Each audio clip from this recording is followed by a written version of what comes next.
Bah, c'est une relation de suspicion mutuelle qui est quand même en nette amélioration. C'est-à-dire qu'il y a eu une très forte pression qui a été appliquée par les médias avec leurs gouvernements respectifs pour que les GAFA se plient à un certain nombre de choses. Les GAFA ont fini par accepter des modes de financement divers et variés. Ils consentent maintenant des sommes quand même assez importantes à l'aide des médias. Ils le font avec une sincérité différente.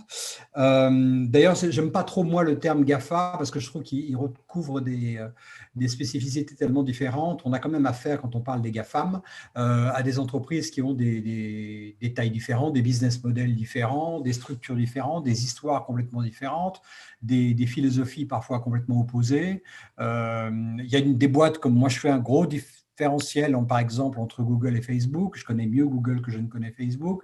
Google est quand même peuplé de gens qui sont authentiquement passionnés par l'information. Ils sont naturellement très orientés par la croissance de leur entreprise, par la défense de leur part de marché. C'est également, ce que peu de gens savent, une entreprise incroyablement paranoïaque sur le fait que Google est conscient de sa fragilité. C'est-à-dire quand on discute avec des hauts cadres de Google, ils sont absolument certains qu'ils sont mortels, que leur business model est mortel et à la merci, comme me l'a dit un jour l'un d'entre eux, d'un petit groupe de gars de développeurs qui inventent quelque chose d'énorme pour plus tard depuis leur garage. Ça, c'est un truc qui leur fait très très peur. Facebook, c'est une boîte différente, c'est une boîte à mes yeux beaucoup plus cynique.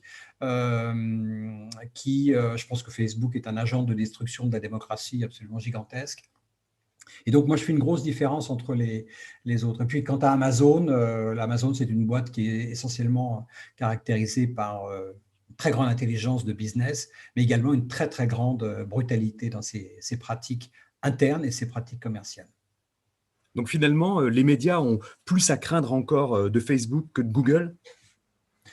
Bah, les médias ont à craindre ce vers quoi ils vont aller naturellement. C'est-à-dire que je pense qu'il y a une énorme erreur collective qui a été faite par les médias de mettre une grande partie de leur contenu sur ces plateformes et notamment sur Facebook. Alors, je leur pardonne complètement parce que moi, j'étais pas chaud au départ pour ce genre de choses, mais je pense que c'est une erreur qui a été commise de bonne foi. Et donc, il fallait bien tenter quelque chose pour mettre un terme enfin, ralentir en tout cas la désaffection pour les médias, etc. Donc, ils voyaient des nouveaux systèmes de distribution qui semblaient intéressants, mais je pense qu'au final, c'est extrêmement négatif d'aller vers une plateforme comme Facebook. Facebook est une plateforme qui est extraordinaire par sa capacité à cibler les gens, à être extrêmement granulaire. Elle est par exemple insurpassable pour tester des produits, pour tester des modèles de prix, de format, de machin, de trucs. Mais je pense que c'est le dernier des endroits à aller pour distribuer ces contenus. Parce que finalement, on recrée une intermédiation avec le lecteur dont on a eu un mal fou à se départir. Donc, je pense que Facebook est au final assez négatif par l'écosystème, hormis peut-être par les revenus futurs qu'ils vont injecter dans l'écosystème. Et ça, c'est autre chose.